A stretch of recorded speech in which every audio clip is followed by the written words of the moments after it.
till we get this bill passed. We really want to thank you. Amazing information. I know we've all learned a lot. This is going to be amazing, and now we're going to get behind you and help this to become law. Thank you so much. Any other closing words, Daryl?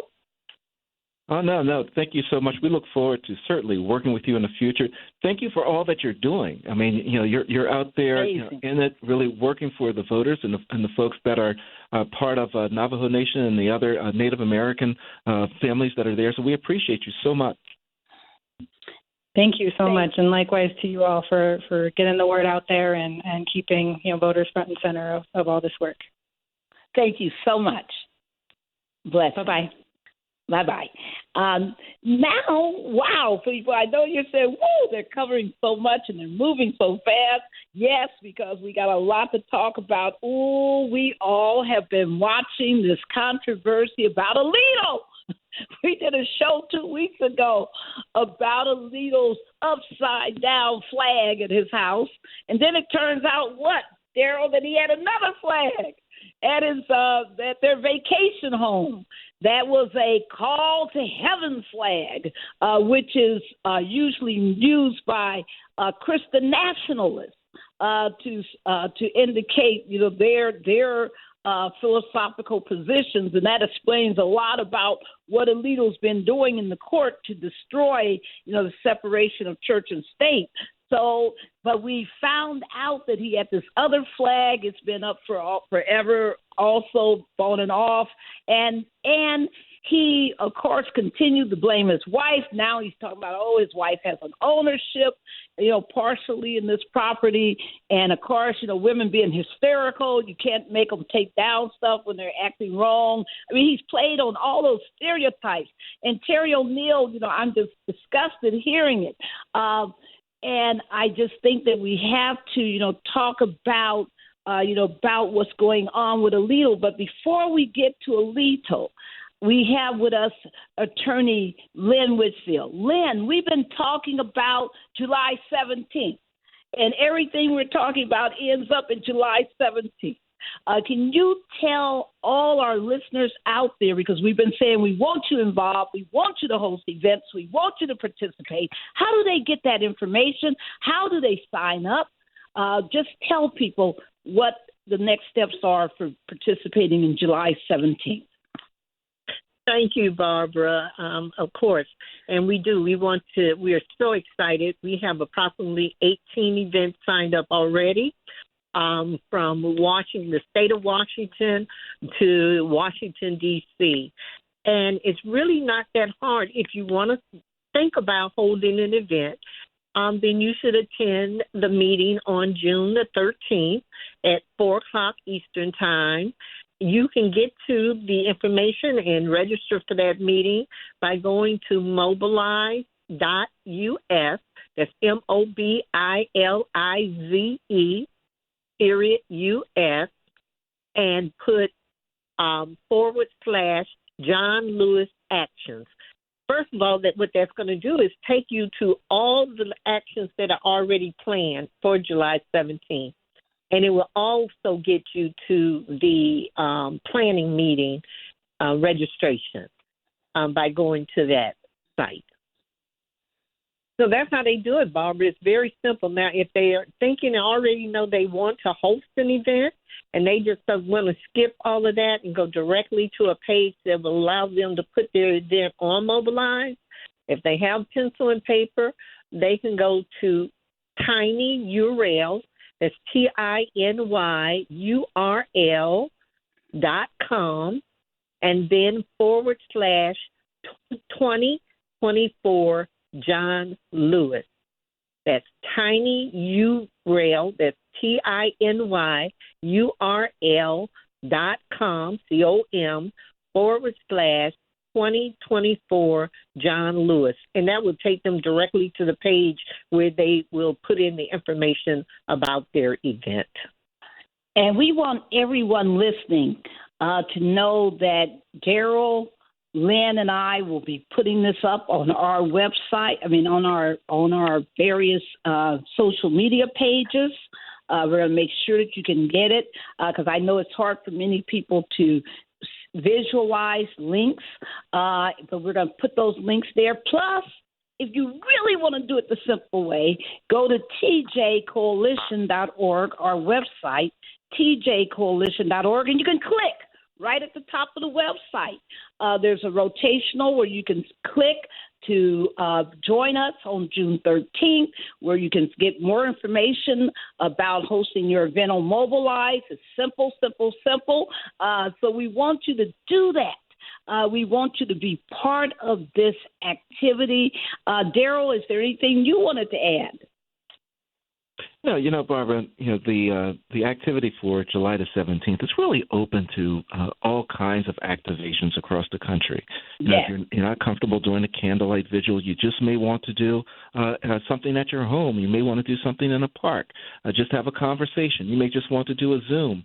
Whatever it is that you want to do, the concept here is to talk about your commitment to voting rights, to reaffirm your commitment to being certain that everyone has access to the vote. So at this meeting on June the 13th at 4 p.m. Eastern Standard Time, we're going to be discussing different ways that you can have an activation and participate in what's going to be happening across the country. And, we're going to have all kinds of ideas that were available for you, but, we encourage you to show up on the 13th at 4 p.m. Eastern Time for this meeting to find out what's going on. And you may have other ideas of activations that you want to have in your community to get people involved and to learn about the various pieces of legislation that we've been speaking about. So, that's what I would say, Barbara, is that, the Mobilize is wonderful, but what we really want to do is we want to be certain that people are getting the word out to understand what's happening, where it's happening, and understand the voting rights and how it's under attack in our country right now. Yes, and I just want to emphasize again, everyone, and thank you so much, Lynn. I want to emphasize again, as Lynn said, it doesn't have to be, and as Daryl was just saying, I know people who have done events with 20 people, but we've seen people do events with 2,000 people. So it's your imagination. Do you want to have a rally? Do you want to have a cookout? Do you want to have a teach-in? Do you want your church to, devote that day to a special prayer service, for voting rights justice? I mean, there's all kinds of stuff you can do doing to honor this legacy and to reaffirm your own commitment to be a voting rights champion. And, of course, Terry O'Neill, you are one of those voting rights attorneys who have been out there being a champion. When you hear about July 17th from good old Tennessee, what are you thinking, Terry? Oh, we need that here in Tennessee more than ever. I mean, it is one of the most. It's a state that has erected huge barriers to people, targeting African American communities in the state to prevent them from voting. And of course, that target also sort of spills out to a lot of other individuals, students, younger voters, low-income voters. So Tennessee is an absolute mess. I mean, the barriers to just civic engagement, to know what's going on in your legislature, to knowing how to contact your member of the state legislature or even your member of the metro. In Nashville, they call it a metro city council. It's a kind of a metropolitan area. Tennessee's a mess, and we really, really need some focused efforts on restoring the vote to so many people who just can't get there right now.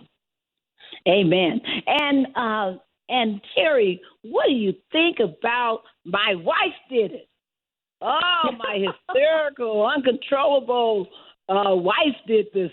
What in the world? Come on, Alito. Come on, stand up. Come on. Justice, what do you got to say, Terry? I mean, this is radio, Barbara. So when I say justice, I'm using air quotes. Justice, Samuel Alito. I just want everybody to see that. This man, so he flies the upside-down American flag, which is a symbol of what, the country is in crisis. It's a MAGA symbol right now. It's completely owned by the MAGA Republican Party, highly partisan flag. That's at his home in Virginia. At his vacation home in New Jersey, he's flying the Christian nationalist flag, right? the with the evergreen tree or something. And to be clear, Christian nationalism is both racist and misogynist. So my wife did it, or I can't control my wife. That is a thing that racist, misogynist men will say. Throw the little lady under the bus, blame her for it, while at the same time insisting that as a white patriarch, you have the right to dictate everybody else's place in the world, in the country, in the home, and yet I suppose as a white patriarch, you also have the ability to just hold other people accountable for the crap that you do. I mean, but it really is this contradiction, Daryl and Lynn. I mean, he's out there telling, and he wrote the Dobbs opinion, right? And we just, wrote that horrible, South Carolina, the Alexander opinion on the voting rights case. I mean, he's out there telling other people constantly how they have lived their lives, what they can't do, what they must do. And then he wants to tell us that he can't even tell his wife to take a flag down because she's mad at somebody, being against Trump.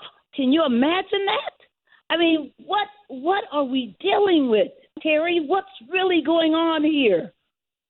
I mean, I think what's really going on here is that Samuel Alito believes he is not accountable to anyone for anything. And he's basically right. And John Roberts has kowtowed to Samuel Alito. John Roberts is not going to make any attempt to hold Alito accountable for his base partisan hackery.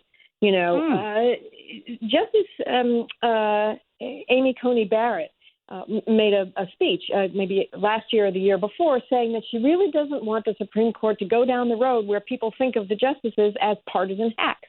Well, Samuel Alito has openly described himself, openly defined himself as a partisan hack by flying these flags in front of his home, combined with the decisions that he makes that are completely in keeping with the decisions that a partisan hack would make, specifically cutting off voting rights for people in African American communities and stripping women of basic essential reproductive health care rights.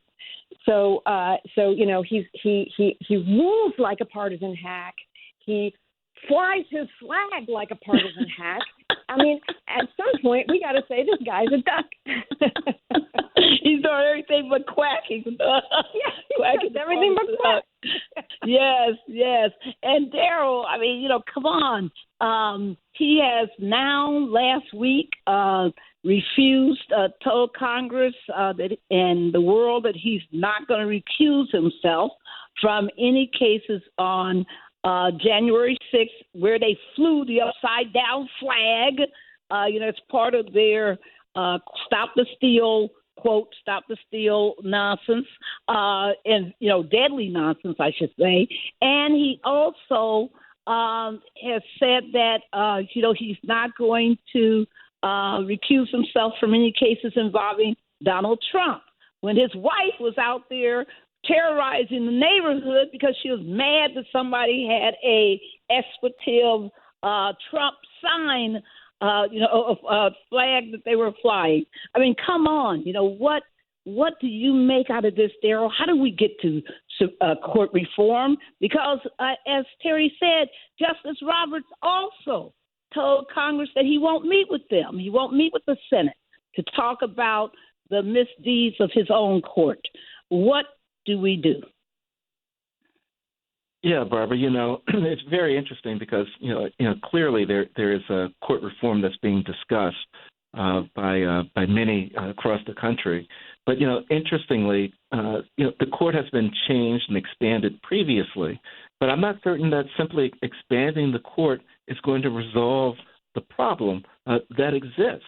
And I say that because, when we start looking at the Supreme Court, there's no substitute for bad ethics. There really isn't. You know, the reason that the Supreme Court did not have a code of ethics to operate by is because they were supposed to be the titular head. They were supposed to be the example. They were supposed to be what everyone looked up to because they were supposed to be operating, without any appearance of any type of impropriety. So, I don't know that expanding the court would have an impact. I know that's one of the things that's